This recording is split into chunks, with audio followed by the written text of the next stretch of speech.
Hey, how's it going, everybody, and welcome back into the SFS channel. My name's Gavin, and today I'm going to be talking about 5 fantasy football running backs that we need to be targeting on the trade market following week 1 action because of some things that have changed the stock values of some players, because of the output or lack of production that these players had, whether it's tough matchups, injuries, utilization, whatever the case may be. I expect these players to be trending up in the very near future, and for the overall price that we have to pay right now to be far lower than the overall return we can get on them post making these trades. So without further ado, if you have any questions regarding anything in your fantasy leagues, drop those down in the comment section below, and I'll get to as many of those as possible. I love to interact with you guys, and I want to be the most interactive fantasy channel out there and try to respond to each and every single one of you. Again, that's my goal here. I want to help you win those leagues, and again, overall, just have a great fantasy season. So without further ado, drop down, subscribe to the channel if you haven't done so already, turn that bell on so you're never late for an episode, and let's hit that intro and get straight into today's video.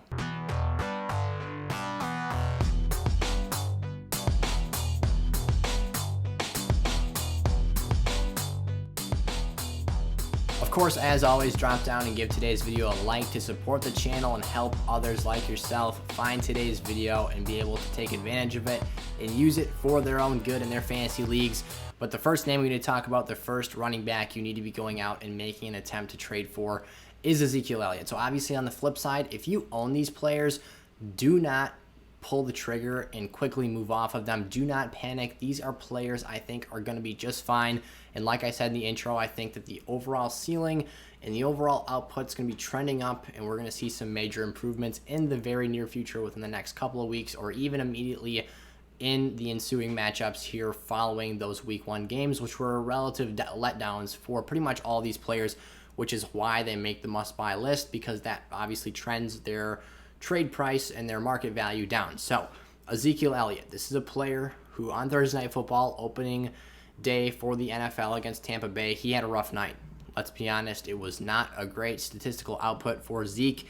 He only had 39 yards from scrimmage, no touchdowns. The volume wasn't great. But the Cowboys, the thing you have to understand here is they essentially abandoned the run game. Why did they do that? Well, heading into the game, when they are preparing for the game and scouting Tampa Bay, there's already an understanding here that they're one of the best run defenses in the National Football League, and it's going to be tough sledding. They're not going to have it easy going.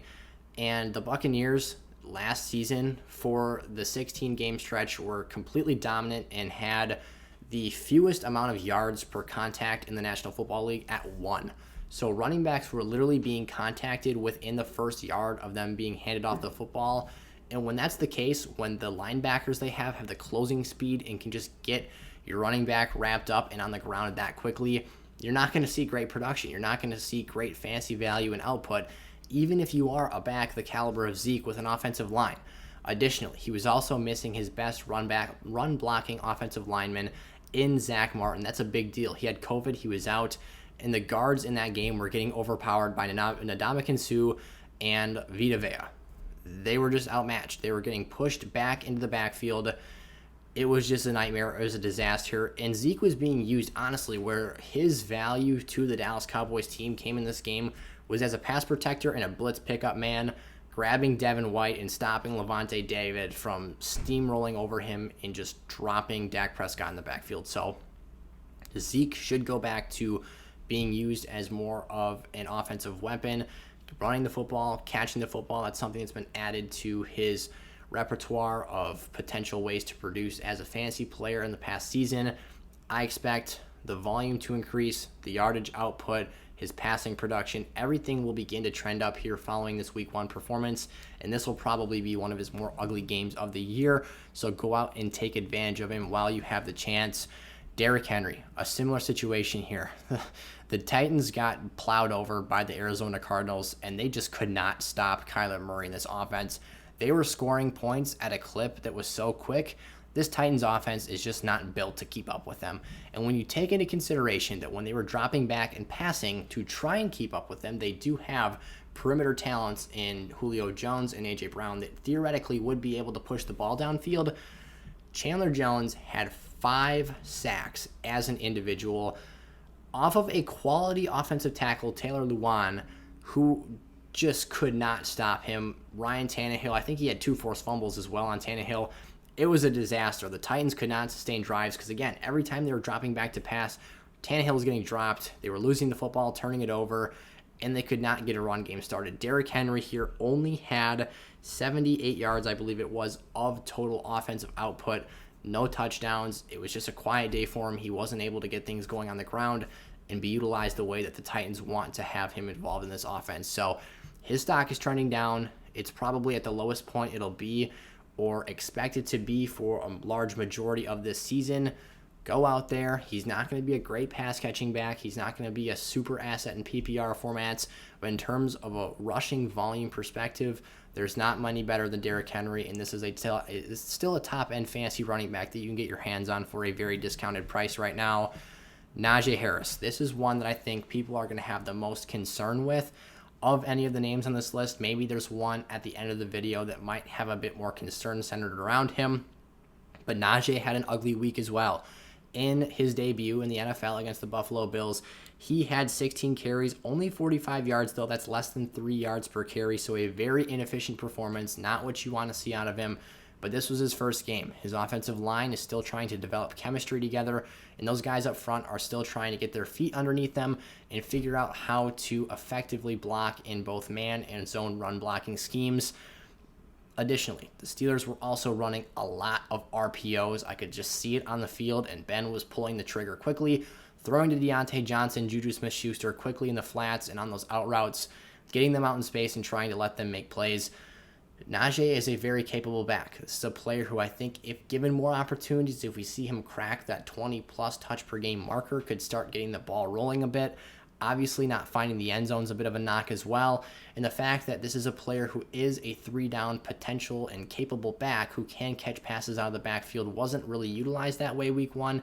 That also hurts things as well and contributes to the lack of efficiency that we saw from him here in week 1. So Najee is certainly going to get better as the season progresses. It was the rookie wide receivers that dominated here in week 1. Javonte Williams also had a quiet game. Michael Carter wasn't all that fascinating this week.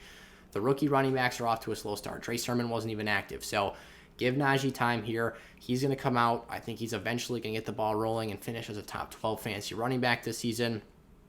I'm not worried yet. It's not time to hit the panic button. Give him some more performances, and if you can find a valuable price for him out there on the market, take advantage of that.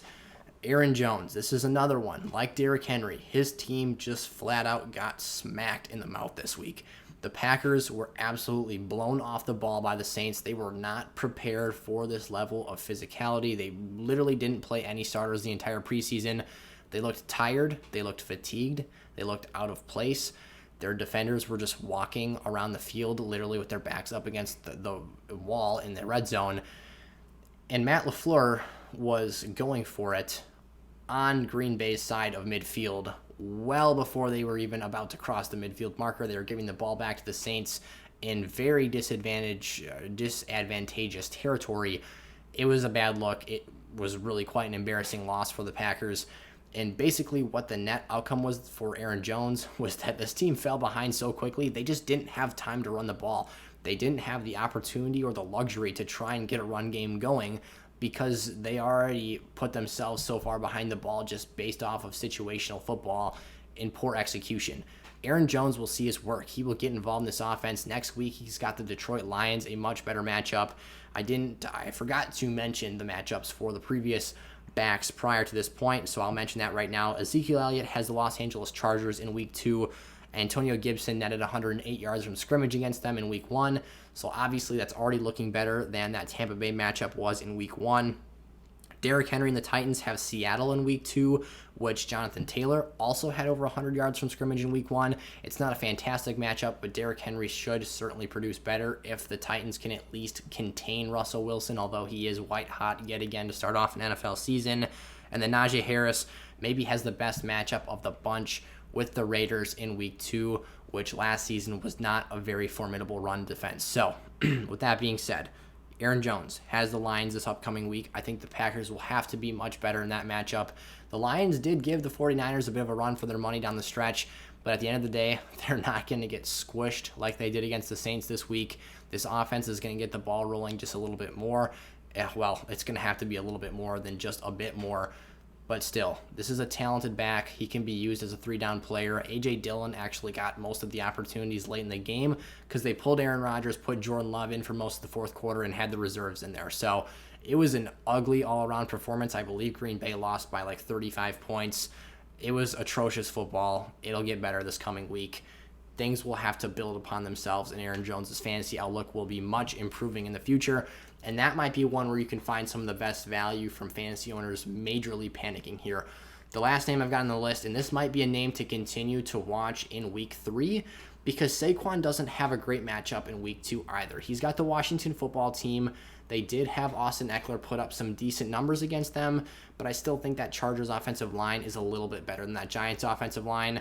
They do have some star-studded players on that side of the ball, whereas the Giants have more shaky and struggling players all over the field on that front 5 offensive line. So the Giants played as expected. My thought was that they were going to struggle, have turnovers, play a really ugly game against the Broncos, which is a very tough, very stout defensive unit.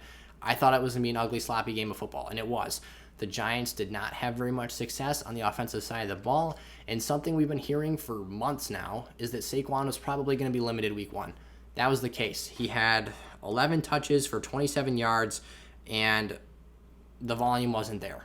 Obviously, the production wasn't either. No touchdowns, no explosive plays. But what I can still tell you is the quick twitch is absolutely there with Barkley. What I saw him do in confined space, which, again, there was not much room to work with or to run, he still looks like he is that guy. He looks like he's on another level. He can still play tough physical football. He's going to have to, because this team is really going to need to lean on him here with the rest of that unit struggling. The talent is what intrigues me about Saquon Barkley. I don't love the situation. I think this is the best offensive personnel group that the Giants have had in Saquon Barkley's time there, but I still think that offensive line unit is struggling a little bit, and they're going to have to take step forwards. They're going to have to get more chemistry and develop more rapport amongst one another, but Barkley can still be a top-end fantasy back because of the elite talent and just the next level above the competition that he is. I truly think that, again, if he struggles this week, his fantasy stock is going to continue to plummet. It's going to continue to fall, and you're going to get all the better price for him on the open market and potentially find yourself a guy with league-winning upside down the stretch of the season. So that'll do it for today's video. I'll see you guys in the outro. All right, those were 5 running backs that are must-buy players here in week 2 of fantasy football. Again, their performances in week 1, I think, dipped that fantasy stock, and it'll make it a little bit easier to acquire them via the trade market and get their services on your fantasy rosters, which can be big-time moves, big-time plays for us this season and help us ultimately wrap things up with those league championships. So if you enjoyed today's video, make sure to drop a like. Again, support the content, support the channel here. Subscribe if you're new. Turn that bell on so you're never late for an episode. And go check out some of the links in the description of the video. If you got social medias, a website, a great exclusive membership program, SFS Gold, which will get you access to a ton more content and information for us for just over $1 a week for an entire month this fantasy season. So thank you guys so much for watching. I'll see you tomorrow. Peace out.